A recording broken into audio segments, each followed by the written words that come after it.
Good evening, cult members, and welcome to the Pop Culture Cult. I'm Sean. I'm Janice. And this is the Big Shoe. Give me the Big Shoe. We're the Big Shoe. We need a different... I need to work on like a proper name and maybe like figure out a proper like numbering system and all that jazz. We are back to doing video and audio at the same time. So if you're looking at our hairs, it's just it's hot. It is hot. It is hot. It was very hot today. We live in the Phoenix, Arizona area, for those of you who don't know, and we are in that time of the year where it's in the teens, and the dew point's in the 50s or 60s, and storm clouds build every day, and it's hell. Hell called. And they want their weather back. They want their weather back. It's pretty much what it comes down to. I was going to say they sold this place and moved to hell, but that's kind of backwards. We got a few things we want to talk about. Obviously, we're going to talk about the Bond 25 stuff, so we'll get into that as we go. I'm going to do this in a different order than I actually have it on my notes. Follow up to last week's conversation that we had for a little bit. The Mirror UK, the online magazine, an actual credible one.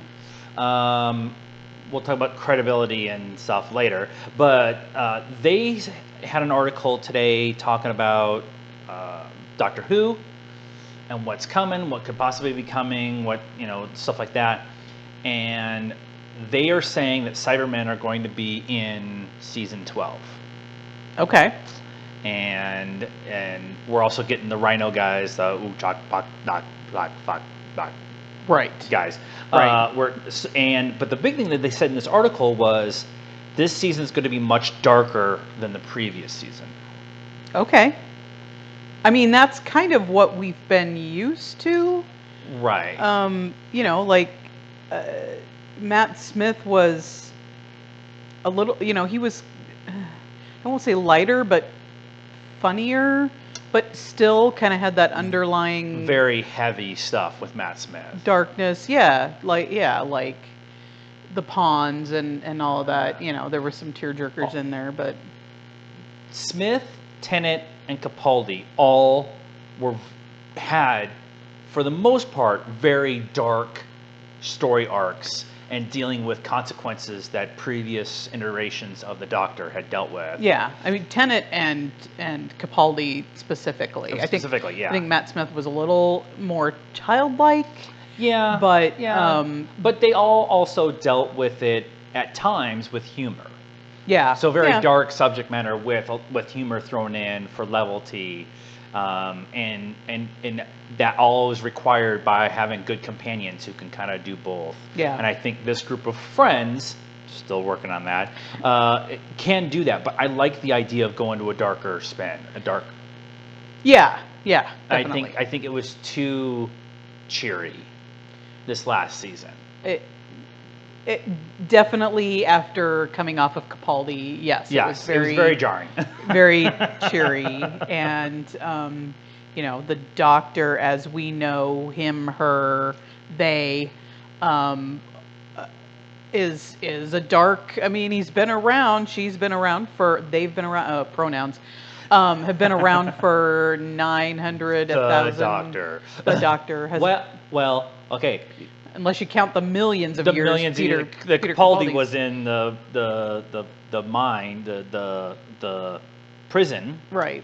And nobody else in the universe has killed off 2 entire races, right? So I mean, there's some baggage there to deal with, right? So Jodie being a little silly, especially in the beginning when the Doctor's trying to figure out what they are, but and then it got a little preachy's maybe a little heavy, but there were some lessons being taught too, which is fine. But that's Doctor Who's very educational. I mean, it was an educational show when it started off, so that part I didn't have a problem. It just got, episode 6, I'm getting smacked in the face again that she's a girl. Like, it doesn't matter. She's the Doctor. Go, proceed. But I'm really excited about the kind of the darker spin coming up. Yeah. Especially, I just watched the trailer for Stories You Tell in the Dark and 3 from Hell. 3 from Hell, I don't really care about. Rob Zombie's newest movie or whatever. Oh, okay. That's cool, whatever. But Stories You Tell in the Dark, I don't like that stuff, and I'm interested. So cool. I'll have to watch it. I'll show it to you when we get done. I should have showed you before we got. Talking about scary movies, John Krasinski posted to Twitter today the clapboard from day 1 of shooting of Quiet Place 2. Yay! Now you still need to watch this movie. Oh my God, you have to watch this movie. I know. Now we've talked about this on the show, and it's been talked about in a whole bunch of different places and stuff like that. About John really didn't want to do a second one. Right. He really didn't. He just didn't really. He told the story that he wanted to do. Right. And it was highly successful, which is why the studio Paramount wants them to do another one. Yeah. And he fought a little bit, and then he got a kernel of an idea, is how they kind of worded it in this article. Okay. And the description they said was Quiet Place 2. We have the world, so it's actually the world that's built. It's the idea that the rest of the world is going through this exact same experience. Are there other people that have to survive like this? Is that an idea of living through the set of circumstances? Not again in the same place, obviously, but exploring it more. You only got to do it intimately for a small amount of time, so now what's next? Right. Which I think is exactly what we were talking about when this was kind of first being dropped and discussed and brought up. Yeah, absolutely. Because, I want to know more. I want to know what, you're living in a big city. I mean, they were, spoilers, they're out in the middle of the country, which might make it easier to be quiet. Did everybody leave the big cities? Right, Is this... right. That's really what I want to see. Yeah. I really want to see that. Is it like zombies, like a apocalyptic, what happened? Yeah. So we want to know. Do you remember the reality show? They did 2 seasons of it, and we really dug it. And it was what was it called? I don't remember what it was called, but they were 7 strangers thrown in this post-apocalyptic warehouse. Oh yeah, in LA. Yeah. And they cordoned everything off within like a 6-block area. Yeah. And they had no communication, no nothing, and cameras were set up, but they weren't like cameramen. They were just like cameras set up all over the place. Yeah. And they had to scrounge for supplies and all that. So I would like to see that in this kind of scenario, kind of thing, like in Los Angeles, in New York. Yeah, so I mean, it'll be Vancouver, but A Quiet Place really takes place a couple years after whatever has happened has happened. Right, right. You get, I mean, the beginning is, early on, but then it's kind of how they've learned to adapt and everything. Right. So I think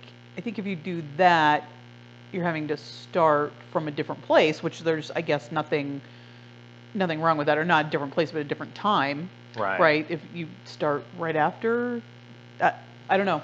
I think that there's just a wealth of things that you could examine. Yeah, and I like the idea too that if this is successful a second time, that maybe you could do a 10-episode series on Amazon, since already John's got a relationship with Amazon, and explore each, like do an anthology kind of series, do a 6-episode series, and do what it's like in Rio or London or Paris or Tokyo, and kind of build the world around that and kind of see what happens. I've always wanted to see. We loved Falling Skies, except for maybe the last 6 episodes, where they put a season in an episode and a half. Yeah, and but we loved that show, and part of that show was the idea of rebuilding civilization and using history and continental armies and all that kind of stuff as a reference point. I'd like to see that kind of storytelling, but done on a larger, broader scale. And you can really do that now with these anthology shows and streaming services, and do them in how do you defeat the evil aliens? They're not all evil. Chewbacca's nice. No, too much. Star Wars isn't real. It's a documentary series. Oh, right. It's historical documents. It even says at the beginning, in a galaxy far, far away, a long time ago. Okay. No. All right. Moving on. So Dexter Fletcher was the director who came in and finished Bohemian Rhapsody when they kicked Singer to the curb. Right. And then he enjoyed the process so much, he went and did Rocket Man. Okay. Right? So now, his next big project is going to be the third Sherlock Holmes movie. Oh, okay. With Robert Downey Jr. And Jude Law. Now, they're not saying that Guy Ritchie, they didn't like the Guy Ritchie because they both made over $500 million. So yeah. They're really happy with him. But Guy just got done doing Aladdin. Right. And I'm pretty sure that he wants to go flex his muscles in a different direction. He's done this version. It's time, and he's done Aladdin. Now he wants to go do something else. Yeah. So I'm totally cool with that. But Dexter Fletcher is going to be the director for the next Sherlock Holmes movie, and I actually think it's an inspiring choice because it's a very different thing from what he did with Rocket Man and finishing Bohemian Rhapsody. Yeah, so it's interesting because, part of the charm of the Guy Ritchie Sherlock Holmes movies, or the Robert Downey Jr. Sherlock Holmes movies, or whatever you want to call them, is the Guy Ritchie-esque-ness of them, the kind of stop motion, slow motion, while everything is going by super slow, but Sherlock's mind is going a mile a minute, and this is going to happen, and he's going to do this, and blah, blah, blah. And I just don't, that's not really Fletcher's style. It's not his style, but that doesn't mean he won't do something along that line. Yeah. So, I'm not... It seems like a copycat, though. It would seem like a copycat, but I'm wondering if it also is a little bit of scheduling, because they had to pretty much wait for Downey's run as Iron Man to come to an end. Yeah. And if they are now able to do it and Jude Law has been talked about coming back too. So if their schedules are available now and Guy Ritchie isn't because he's working on something else, you have to go with somebody, and you might as well go with somebody who has shown that he can do a more personable story. Yeah. And, add some action in, stuff like that. And he's not the only person working on the movie, obviously. He also did Eddie the Eagle. Okay.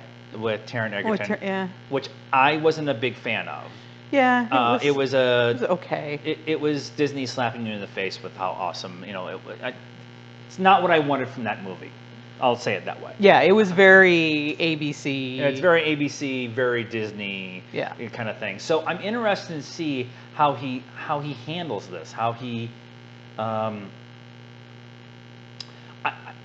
not opposed. I'm okay with different directors trying different styles and whatever. Yeah. I love the first two. Yeah. And I really want them to be able to nail the third one in the process. And everybody is excited about it. So that's kind of cool. All right.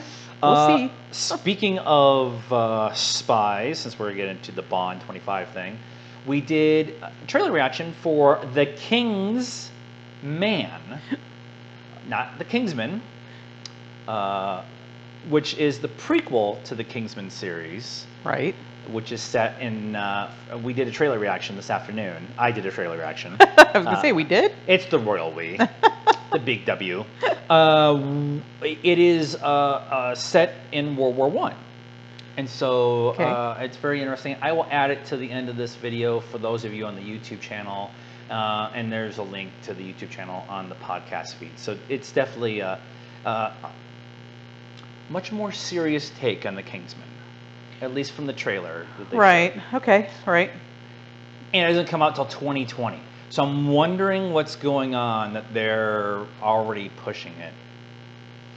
We've been getting a lot of stuff that's coming out in 2020. Yeah. I mean, and even we were at the movies recently, and I don't remember Spider-Man, Far From Home, and like every trailer was from September, October, yeah. November, and it was like, there's nothing coming out in Hobbs August. And Shaw.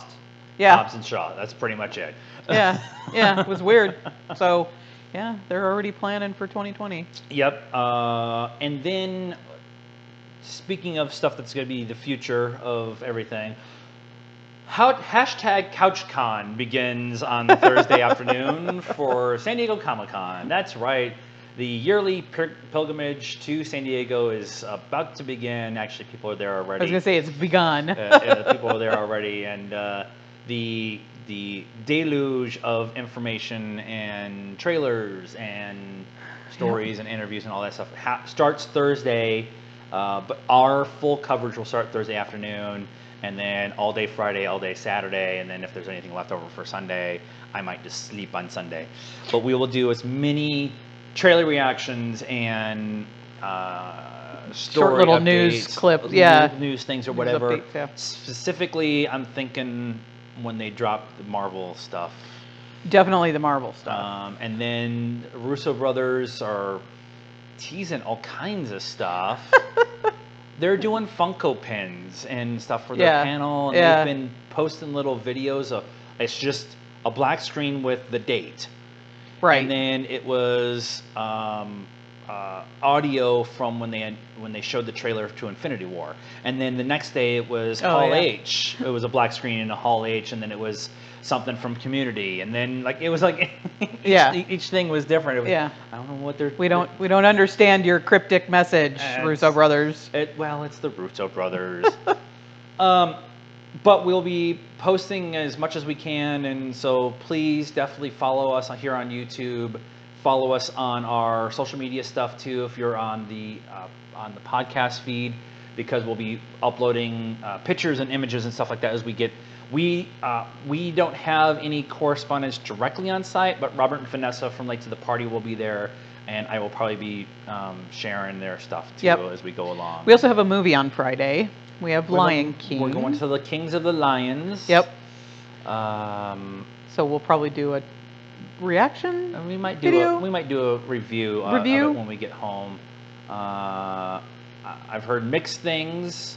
All of those mixed emotions have been from people who loved the first movie, and I have no emotional connection to the first movie, so I should be fine. Yep. If it makes me cry, spoilers, if it makes me cry, it'll probably be in my top 5 movies this year. Just based on what happened last year with a movie that was a remake and everything. If you really want to watch our top 10 from last year, it's on the YouTube channel. And that's right, I picked Star is Born. Suck it. It wasn't my favorite movie last year, but it was in my top 3, top 2, top 3, something like that. Top there, yeah. Yeah, something like that. So let's talk about the Bond thing. Okay, I'm going to preface everything that we're about to say with the initial report was from the Daily Mail, which is essentially the National Enquirer of entertainment in the UK. In the UK, yep. Their credibility is ants have to step over their credibility. It's that low. To me, wow. To me, I know it sounds really shitty, but I haven't seen anything that's come up from the Daily Mail that ends up being correct. Right. Now, I'm also putting this out there that nobody came out today and said this story is absolutely wrong. Like nobody from the studio, nobody from the director didn't come out. Nobody came out. I have a theory. Okay. Let's talk about what it is, and then we'll talk about what the theory is, because I have a theory too. Okay. The rumor is right now that Lashonda Lynch is going to take up the moniker of 007. Right. Not James Bond. She's not taking the James Bond name. She's taking the designation of 007. And that the story that, as we know it for Bond 25 is Bond has left active service and is enjoying a tranquil life in Jamaica. And then later on in the story, this is from the Daily Mail story, the story begins with Bond retired in Jamaica when Spy Master M, played by Ralph Fiennes, who's in The King's Man, which makes things very difficult to understand, calls him back in a desperation to tackle a new global crisis. There's a pivotal scene, this is a quote from the article, there's a pivotal scene at the start of the film where M says, "Come in, 007," and in walks LaShonda, who is a black, beautiful, and a woman. And so the internet has exploded with James Bond is being replaced by a woman, right, and she's black. Right. And it's not, she's not replacing James Bond, she's taking the moniker right. of 007. Right. In this story. So, right. Yeah. So, what's your theory? Well, okay, so first of all, the Broccolis, which is the family that owns their father's the one that wrote the Bond books, would never have leaked that much information about a script. Oh yeah, never. Ever. I have a theory that someone, maybe from the studio, leaked something intentionally to get the spotlight, the questions off of them. People are going to go chew on this for a while. It keeps the Bond name out there. News, yeah. But I don't think that any of this is true. I don't have a problem with it if it is, but that's way more, like I said, that's way more information than they're ever going to leak about a movie that hasn't even started filming yet. The interesting thing about that particular theory is about 3 weeks ago, they released a teaser trailer. Except all it was behind the scenes footage of them filming in Cuba, Jamaica, in the Caribbean somewhere. Oh, so they have started filming. Yes. Oh, yes. okay. So they are in filming. In the video itself, the trailer, they are calling it a trailer, but it's not really a trailer. It's just behind the scenes, and it's got the kind of Bondy music kind of going in the background, and it's kind of like landscape shots, and you see Craig on set, and you see a bunch of other characters on set and whatever. So that came about 3 weeks ago. Then last week, we got news that Christoph Waltz is coming back. Yep. As Bonfield. And so that kept Bond in the news cycle for a while. And then this comes out yesterday, and so Sunday, it comes out on a Sunday afternoon. Like, no big stories come out on a Sunday afternoon. Yeah. And so your theory of this is something from the studio to keep Bond in the thing makes a lot of sense to me. However, what's really getting me is this idea that if you're going to do something this radical and this, as the story was saying, popcorn dropping, jarring, you save that reveal for the movie. Yeah. You don't. Now, I get the idea of getting ahead of the palaver that's going to be the internet that the 007 character is going to be a black woman. That's going to be a conversation now for a while. They could have secured the set. I mean, there's no reason why they couldn't have locked that down and revealed it in the movie. Right. And I think we all know that she's in the movie, but that particular scene where M calls in 007 and she comes in, I think that scene needs to have like 6 people there, the camera guy, the boom guy, like that's it. Yeah. We know people that were part of the crew for Infinity War and Endgame. And there's pictures of our friend, and there's like 7 people on set. Yeah. And he was the guy holding the camera dude when spoilers for Endgame, when Tony snaps. And so you could see a picture of Kenny standing there. So you could do stuff like that. There's been a ton of call for a minority 007. Right. Not James Bond, but 007. And everybody on the planet wants Idris Elba to be 007. And he can even actually be James Bond. Right. Like the name of James Bond. Now, I think Letitia Lynch is awesome. And I think that the idea of having a female Bond or a female 007 character in the story is really cool. But for the purposes of a James Bond movie, I really feel like this is one of those times where it just needs to be a male character. They probably could have, again, the Broccoli's have been so protective of this legacy that I find it hard to believe that and I know that the franchise has been struggling, but they've struggled in the past and they've just stopped releasing movies for a while. Yeah, came back around. And then came back around, in 5 or 8 years. But it seems to me like if this is the direction that they want to go to freshen the franchise, that maybe introducing a 009 or a 003, or I don't know how the numbering system works, but as a woman, other agents, because we know that they're out there. Sean Bean played 006 and then turned into a bad guy. Yeah. During the end of the Pierce Bronson, so we know that there's other 00s out right. there. Yeah. So introduce a woman that way first, and this just seems like, wow. This is, and I understand a lot of people having a hard time with this one.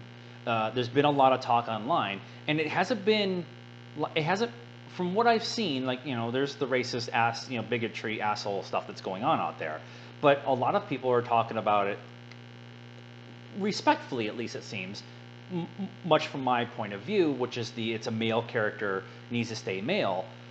But if you're going to expand the universe, introducing all the other 00s is a really cool story arc that they've never done. Right. They've never really had that. You can M has a whole building and staff to her himself now. Right, and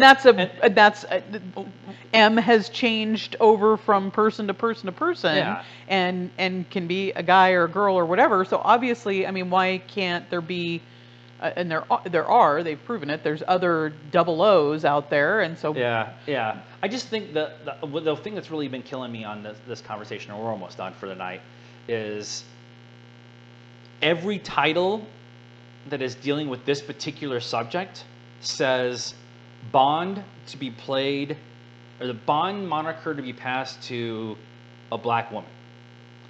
And if you really lean into the conversation from the Daily Mail, they actually do a good job in here, and I'm going to give them a little bit of credit, where they say it's 007, not James Bond, right, that she's taken over for. Right. And if it's 007 that she's taking over for, then then I love the idea.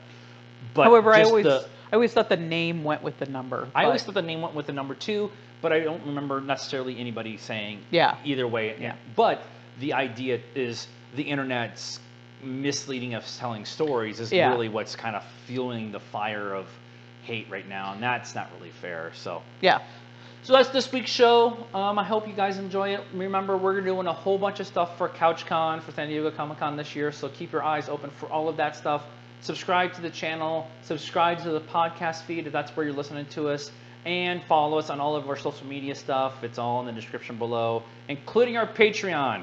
Help us out on Patreon. We're working towards a goal there. Yep. And until next time, good night, cult members.